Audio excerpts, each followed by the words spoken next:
Bill because he's been at Shell for 23 years, right? Or whatever. And then you have a chance to engage Bill and say, congratulations, Bill, for being there. And it's just another way of that person keeping top of mind, getting their name out there, and having a touch point with people that are their connections. Notify connections when you're in the news. You know, if CFCN comes and does an interview with you, or you're invited onto CFCN, post that, and it'll come up as a notification.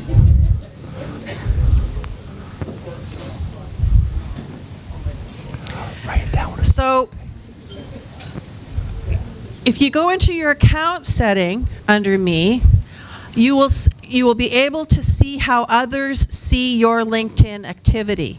Now, this is the stuff you post. Do you want everybody to see what you post? Do you only want the first connections to see what you post? The second connections? It actually gives you the power to tailor who sees what. Maybe you want everybody to see everything, which is the easiest one, right? And it'll also tell you how LinkedIn uses your data. Then if you are searching for a job, you really need to pay attention to this. It gives you job-seeking preferences. In other words, if you know that your profile is going to be seen by HR managers and recruiters, you go here and tailor what they can see on your profile, okay? And what they can't see. Okay? And if you already have a job and you don't want people who you're working for to see you're looking for a job, you can tailor it also. Now, usually the only people who can see that information are people who have what's called a recruiter premium membership. Right. And we'll talk about the premium later memberships on, at the very end. this afternoon. Yeah. Blocking and hiding. So now there really are people that you want to block because they've been a complete pest or nuisance, or you used to be married to them, or whatever the reason is. There are people you want to block and hide from. Or if women, they're asking you on a date. Yeah. Yeah. Yeah, no, there are people that think LinkedIn is a dating site for some strange And reason. it's not. Right. Okay. When you get to this account page, I love what it says at the very top. It says that you are the boss of your account, okay? Here's where you go through in detail all of those things that you can change and have control over. So think about how you can tailor this to suit the kind of information that you want out there. Who can see it, who can't. So under the email, it says who can see my email on the profile. Anyone on LinkedIn, only the first tier connections, the second tier, or only certain people. You can actually be very, very specific. Same with allow connections to download your email. You can change that if you want.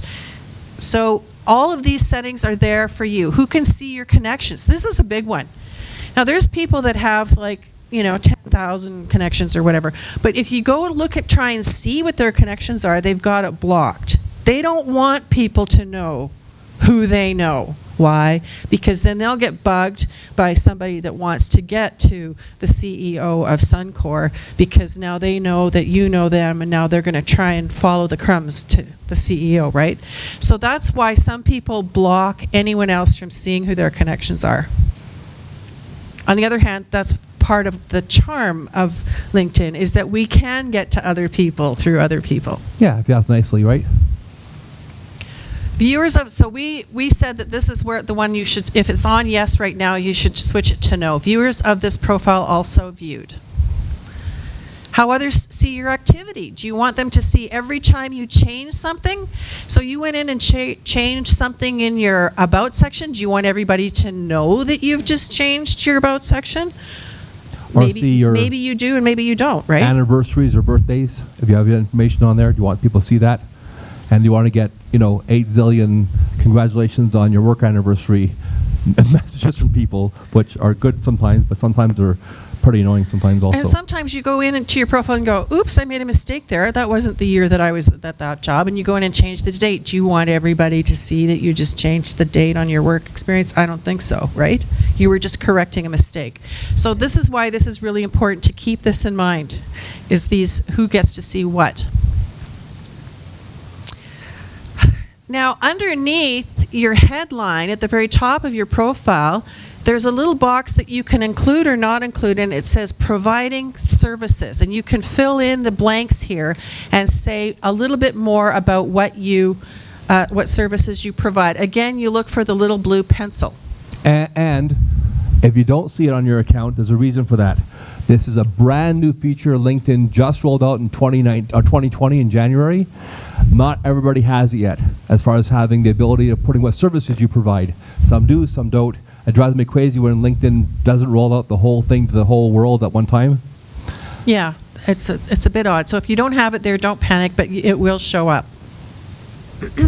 Contact info, we've gone over this, how important it is that you include ways to get a hold of you, your websites, your phone number, your email, and even if you want other social things like Twitters. So I've put my Twitter handle there. Yeah, or you can also put your calendar booking link. If you go to my profile, you'll see I have my Meeting Bird link. So for all of you also, if you already don't have a calendar booking link for yourself, contact me afterwards, I'll help you set one up. A calendar booking link. So they can go onto a calendar and talk to you by booking an appointment with you as an automated process, as opposed to, hey, I think we should talk. Okay, when? How about Thursday at 2 o'clock? No, I'm busy then. How about Friday at 1 o'clock? No, I'm busy then. So give people a calendar booking link to go to as a resource on your profile. Makes it much easier for them to get a hold of you. Yeah, and then they don't have to go to your website to get to your calendar. You can actually have the calendar on LinkedIn as well. As far as they link to it. So, how do I request endorsements and recommendations? It's very easy. Just go to the person's profile that you want an endorsement from, and click on the more button and say request recommendation. So on everybody's profile, to the very, very top, the little square that says more, click on that, and it says request a recommendation. Now, recommendations are super important, like Google reviews.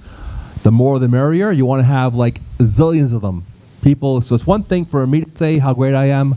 It's quite another thing for Chris over here to give me a recommendation and say how great I am. Or how great you are. Or how great Chris is.